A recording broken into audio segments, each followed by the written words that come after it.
بسم اللہ الرحمن الرحیم۔ ہم نے سجدے کے بارے میں ویڈیو بنائی تھی کہ کس طریقے سے سجدہ کرنا چاہیے۔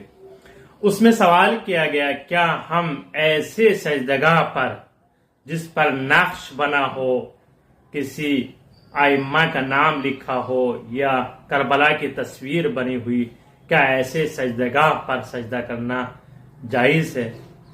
جائز ہے۔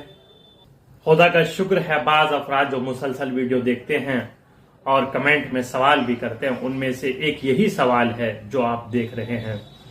اس کا صحیح جواب یہ ہے کہ وہ سجدگاہ جن پر نقش بنا ہو یا کسی معصوم کا نام لکھا ہو، کربلا کی تصویر بنی ہو، اس پر سجدہ کرنے میں کوئی حرج نہیں ہے، جائز ہے۔ اور دوسرا سوال یہ ہے کہ ایسی سجدگاہ جو کالی ہو جاتی ہیں تو کیا ان پر سجدہ کرنا جائز ہے؟ اگر کثافت کی وجہ سے کالی ہو گئی ہیں یا چکنائی جو ماتھے پر لگی ہوئی ہوتی ہے اس کی وجہ سے کالی ہو گئی ہیں، اس پر سجدہ نہ کیا جائے، چونکہ سجدے میں معنی ہوتی ہیں۔ تو ایسی سجدگاہ کا کیا کیا جائے؟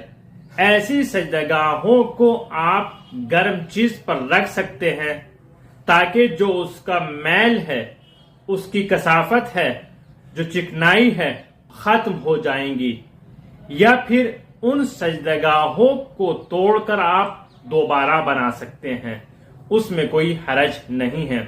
لیکن ایسی سجدگاہ پر جو زیادہ کالی ہو گئی ہو، چاہے میل کی وجہ سے ہو، چکنائی کی وجہ سے ہو، جو ماتھے پر لگی ہوئی ہوتی ہیں اور سجدہ کرنے میں مانع ہوتی ہیں، تو ان پر سجدہ کرنا جائز نہیں ہے، چونکہ سجدے میں مانع ہوتی ہیں، رکاوٹ بنتی ہیں۔ آپ ان کو توڑ کر دوبارہ بنا سکتے ہیں۔